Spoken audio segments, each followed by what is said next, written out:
এবার আমরা এই এমসিকিউটি সমাধান করব। এটা ঢাকা বোর্ড 2024 সালে আসছে। প্রশ্ন হচ্ছে একটি ত্রিভুজের 3টি বাহুর দৈর্ঘ্য দেয়া আছে, নিচের কোন ক্ষেত্রে সমকোণী ত্রিভুজ গঠন করা সম্ভব। এখানে দেখো আমি অপশনও লিখে নিছি। তো আসো, সমকোণী ত্রিভুজ আমরা কি দেখলে বুঝবো সমকোণী ত্রিভুজ গঠন করা যাবে। সমকোণী ত্রিভুজের ক্ষেত্রে আমরা জানি পিথাগোরাস উপপাদ্য অ্যাপ্লিকেবল। আর পিথাগোরাস উপপাদ্য হচ্ছে লম্ব স্কয়ার যোগ ভূমি স্কয়ার সমান সমান অতিভুজ স্কয়ার। এবার আসো সংক্ষেপে কীভাবে মনে রাখবে। যদি এরকম ত্রিভুজের 3টি বাহু দেওয়া থাকে তাহলে তুমি কি করবে, ছোট 2টা বাহুকে বর্গ করে যোগ করবে, তারপর বড় বাহুটাকে বর্গ করবে।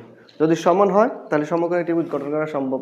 আবার বলতেছি, ছোট 2টা বাহুকে বর্গ করে যোগ করব, তারপর বড় বাহুটাকে বর্গ করব। যদি সমান হয় তাহলে সমকোণী ত্রিভুজ গঠন করা সম্ভব, সমান না হলে সমকোণী ত্রিভুজ গঠন করা সম্ভব না। তো আসো এখান থেকে গজ এটা দেখো, এখানে 5, 12 আর 13 আছে। তো 5-এর উপর স্কয়ার দিলে কত বলো তো? 25। 5-এর উপর স্কয়ার দিলে 25 যোগ 12-এর উপর স্কয়ার দিলে কত বলো?